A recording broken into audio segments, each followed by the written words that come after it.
Hi guys, Miss Yandale here. I hope you're having a really great week. It's time for this week's instructor's lecture, and it's a continuation of the last instructor's lecture assignment that we had, the one where we talked about the Iroquois creation myth, and then you guys brought to the table creation myths of other Native American tribes, and we thought about that and did a discussion board on it, which I really enjoyed reading your responses to it, your aha moments, your reflections on the creation stories, and your own creation stories and belief system. Well, this week we're going to really focus on, and I want you to write this down, perspective is everything. That's what we're focusing on, is perspective. Because in this week's and next week's instructor's lectures, we're going to be really reflecting on the Native American history at this time period and the works that we have in our anthology which reflect what was going on at this time. So I want us to look at a piece by Mary Rowlandson. Her introduction is on page 126, and I want us to go there together. There's some things that I'd like you to underline while I'm talking to you, although I want you to go back and look at the introduction yourself, highlight other things that stand out to you, and then we're going to look at her piece together, just a couple of things that stood out to me in her narrative, or the excerpts from the narrative that we have here. All right, in the introduction, you can see that her dates are circa 1637 to 1711, and they say, some of the things about these people, there weren't really great historical records often. So when you moved to the Americas, there were documents that were lost, birthing records, dates, there was paperwork lost. So there were many reasons why you would have a circa death or circa birth during this time period. And so we see circa, the C means circa, C-I-R-C-A, and that means to the best of their ability. They believe that her dates are around these times, 1637 to 1711. So I want to look with you and just read some of this with you if you'll follow along in your text at the introduction. It says, on June 20th, 1675, Metacomet, who was called Philip by the colonists, led the first of a series of attacks on colonial settlements that lasted for more than a year.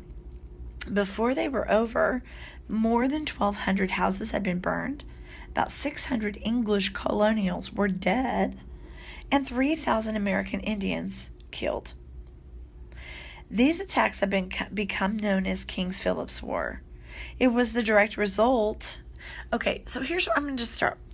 Nobody wakes up one day and just decides to kill everybody or have a massacre. There are reasons why things happen. I mean, we can stop right there and talk for 30 minutes about why things happen, why wars happen. If we look at the math there, let's not read over that. I mean, how many had the British colonials lost, and how many had the Native Americans lost? Okay, I'm not going to tell you. I want you to look at what I just read and tally those numbers that were given there. Okay, so it was, I guess, in the ballpark of being even, but I want us to think of perspective, how we look at things and how we choose to see history as we go forward. Okay, so where was I? These attacks have been known as King Philip's War. It was the direct result of the execution in Plymouth, Massachusetts, of 3 of Philip's Wampanoag tribesmen, but the indirect causes were many. Okay, there was a reason why there was a rampage. There was a reason why, quote unquote, the Native Americans were wreaking havoc on colonial towns. I'm just saying, okay? Anyway, so it says the indirect causes were many, not least was the fact that the Native Americans were starving and desperate to retain their lands. Remember, people lived here before the colonials came over, and I mean, not much has changed. If someone came to your house today and floated over and said, "Hi, we're here, we want your property," how would you feel about that? I mean, and you're just supposed to say, "Gladly, let's share a turkey and some dressing, and what else can I give you?" You know what I mean? And I'm not taking sides here. I'm just asking you to reflect on history in a way perhaps you have not reflected before, or to just revisit some of these things. I think about the scientific principle: to every action, there's an equal and opposite reaction. Who remembers that? There's not much I remember from math classes and science classes, but I do remember that. Who knows what I'm talking about? All right. So then we go on, and it says, in a sense, the war may be seen as a last-ditch effort by the Wampanoag and their allies against further expansion by the colonists. By the time the war was over in August of 1676, with Philip slain and his wife and children sold into slavery in the West Indies, the independent power of American Indians in New England had ended. So basically what they're saying is, while these rampages happened, historically speaking, a lot of people didn't cover the fact that there were reasons that these things were happening. They didn't just, like I said, wake up one day and go, let's go kill people, scalp people, cut them open with a tomahawk. People just, there were reasons behind it.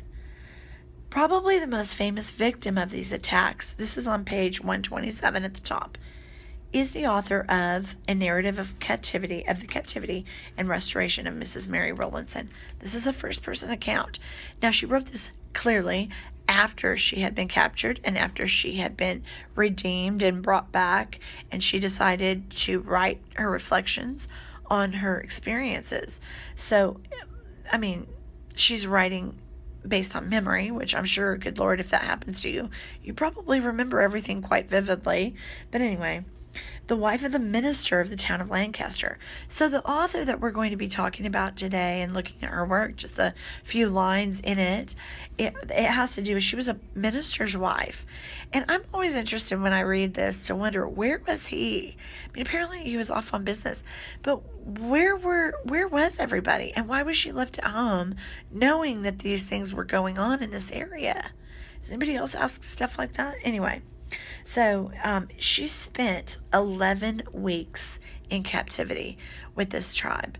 And so she writes about that here in the narrative. At the bottom of 127, the excerpts, it says, from A Narrative of the Captivity and Restoration of Mrs. Mary Rowlandson. It's saying this is taken from, this is not a complete work. So if you are interested in Native American history, or you are interested in this particular narrative, you would look that up. Look up the original text so you can read in whole her accounts of what happened. So I'm going to go ahead and read a few things. I'm going to go ahead and read things that I've underlined and I would like to discuss with you. And then I would like for you to peruse the rest of it, make notations for the discussion board. So here's what it says on the bottom of 127. On the 10th of February, 1675, came the Indians with great numbers upon Lancaster. Their first coming was about sunrising. Hearing the noise of some guns, we looked out. Several houses were burning, and the smoke ascending to heaven. There were 5 persons taken in one house, the father, the mother, and a suckling child. They knocked on the head. The other 2 they took and carried away alive.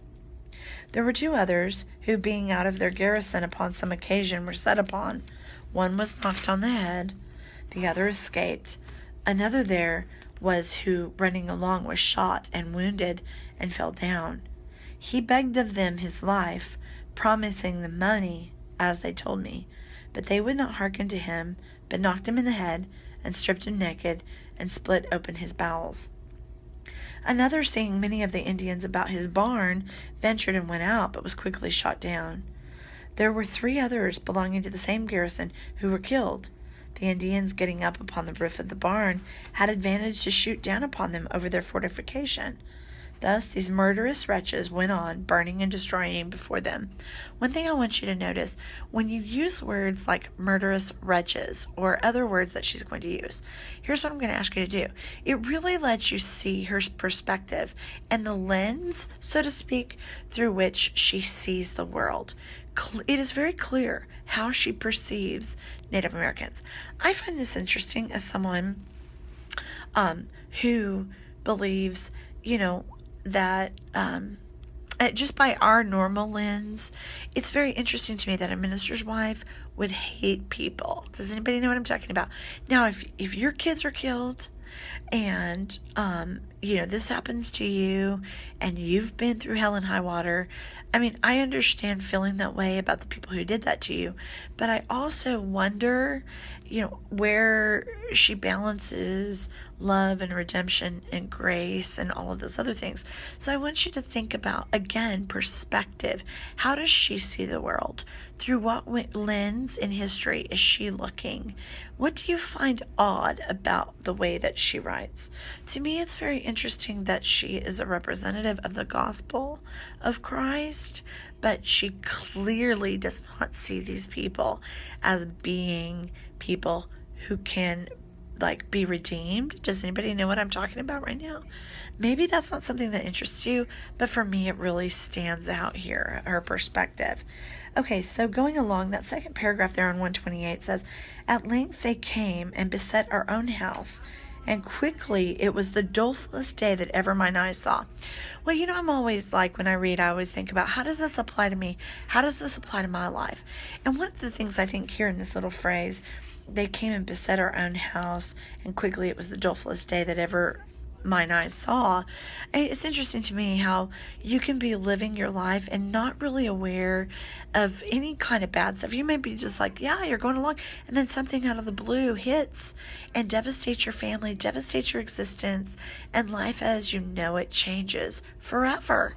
So I can relate to that, and I want you to think about how you can relate to that. Has that happened to you before?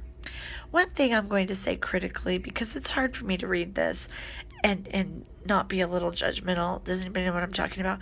But here's what I'm going to say. Why did you watch these people? It says she's watching these people attack other people's houses, and she doesn't think to get out of there or go hide or go out the back. I mean, I don't know what, but there comes a time here that it says, "At length they came in and beset our own house." What were they doing? Just waiting for them to disappear? I mean, maybe they didn't have an evacuation plan or something. I don't know. But, I mean, here's a lesson to all of us is, being prepared for such. Are you prepared? Are you prepared for a hard summer, a hard winter? Are you prepared for things that can come your way? I mean, I don't know that any of us is totally prepared, but it makes you think. And how many of us watch things happen in front of us and we don't react until it's too late?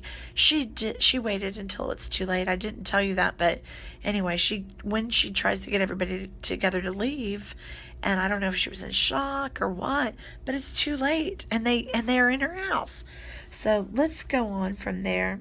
It describes this, but it goes on, and I want you to read this on your own, but I've highlighted a couple of pieces that I'd like to talk to you.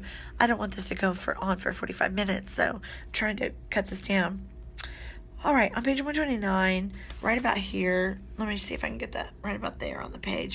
It says, "Thus were we butchered by those merciless heathen, standing amazed with the blood running down to our heels." I don't know about you, but that's awful.